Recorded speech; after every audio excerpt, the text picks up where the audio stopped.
Assalamualaikum warahmatullahi wabarakatuh. Perkenalkan, nama saya Muhammad Miftahul Rizky dari kelas 3E Prodi Ekonomi Syariah. Di sini saya akan menjelaskan tentang analisis laporan keuangan. Yang pertama yakni adalah jenis dan teknik ALK. Pada jenis dan teknik ALK ini, pertama ada neraca yang dimana neraca di sini adalah laporan yang menunjukkan posisi keuangan perusahaan pada tanggal tertentu. Nah, arti dari posisi keuangan yang dimaksud adalah posisi, jumlah, dan jenis aktiva atau harta dan pasif, kewajiban dan ekuentitas suatu perusahaan. Dan yang kedua yakni ada laporan laba rugi. Nah, pada laporan laba rugi di sini merupakan laporan keuangan yang menggambarkan hasil usaha perusahaan dalam suatu periode tertentu. Dalam laporan laba rugi ini tergambar jumlah pendapatan dan sumber-sumber pendapatan yang diperoleh. Kemudian juga tergambar jurnal biaya dan jenis-jenis biaya yang dikeluarkan semasa periode tertentu. Dari jumlah pendapatan dan jurnal biaya ini terdapat selisih yang disebut atau laba rugi. Jika jumlah pendapatan lebih besar dari jumlah biaya, perusahaan dikatakan laba. Sebaliknya, jika jumlah pendapatan lebih kecil dari jumlah biaya, perusahaan dikatakan rugi. Dan selanjutnya ada laporan perubahan modal, yang mana menerapkan laporan yang berisi jumlah dan jenis modal yang dimiliki pada saat ini. Kemudian laporan ini juga menjelaskan perubahan modal dan sebab-sebab terjadinya perubahan modal di perusahaan. Dan selanjutnya ada laporan arus kas, yang merupakan laporan yang menunjukkan semua aspek yang berkaitan dengan kegiatan perusahaan, baik yang berpengaruh langsung atau tidak langsung terhadap kas.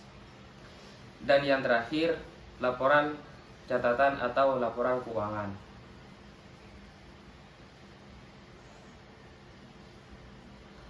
Merupakan laporan yang memberikan informasi apabila ada laporan keuangan yang memerlukan penjelasan tertentu. Artinya, terkadang ada komponen atau nilai-nilai dalam laporan keuangan yang perlu diperjelas terlebih dahulu sehingga jelas.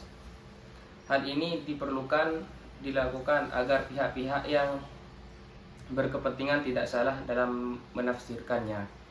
Selanjutnya ada teknik ALK secara umum. Itu ada 3 poin. Yang pertama yakni adalah analisis vertikal. Merupakan analisis yang digunakan terhadap hanya suatu periode laporan keuangan saja. Analisis ini dilakukan antara pos-pos yang ada dalam suatu episode, dan informasi yang diperoleh hanya untuk suatu periode saja, dan tidak diketahui perkembangan dari periode ke periode tidak diketahui. Selanjutnya, yang kedua ada analisis horizontal, yang merupakan analisis yang dilakukan dengan membandingkan laporan keuangan untuk beberapa periode. Dari hasil analisis ini akan terlihat perkembangan perusahaan dari periode yang sangat ke periode yang lain. Yang terakhir adalah analisis rasio, yang mana merupakan upaya yang dilakukan untuk menganalisis hubungan antara pos-pos dalam laporan keuangan perusahaan seperti laporan neraca dan laporan laba rugi. Analisis rasio tersebut membandingkan pos-pos tersebut sebagai kuantitatif.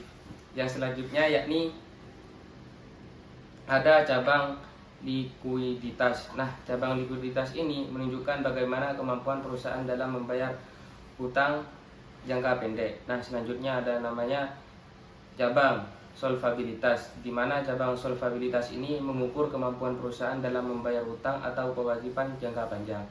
Dan selanjutnya ada sumber dan pergunaan modal kerja, yang mana untuk membiayai aktiva tetap dan bersifat jangka panjang yang dapat digunakan secara berulang-ulang, seperti membeli tanah, bangunan, atau mesin dan kendaraan, aktiva tetap lainnya. Nah, selanjutnya ada yang namanya cabang aktivas. yang mana cabang aktivitas ini mengukur berapa efisien perusahaan menggunakan aset untuk menghasilkan pendapatan dan uang tunai.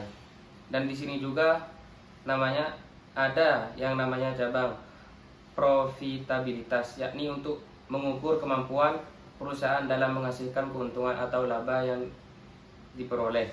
Nah, di sini ada 3 ALK. Yang namanya pertama adalah ALK perkreditan, yakni untuk menghindari kredit atau biaya nanti tidak layak yang berakibat pada bank yang akan berakibat pada kerugian.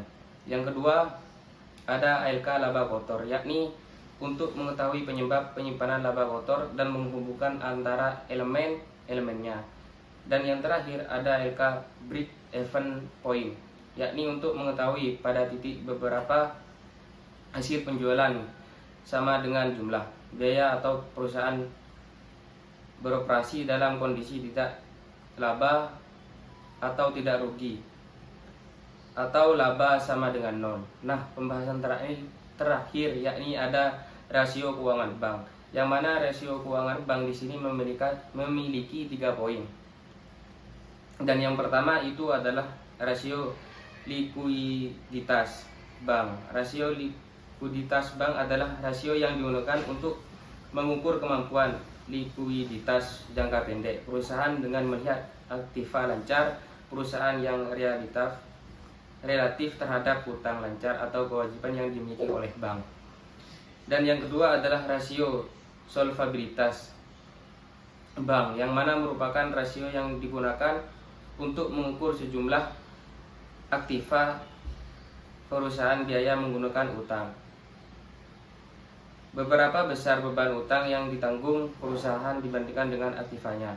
Nah, yang terakhir ada rasio rentabilitas bank, yang mana merupakan rasio yang digunakan untuk mengukur tingkat efisiensi usaha dan profitabilitas yang dicapai oleh bank atau yang bersangkutan. Sekian presentasi dari saya, kurang lebihnya mohon maaf. Wassalamualaikum warahmatullahi wabarakatuh.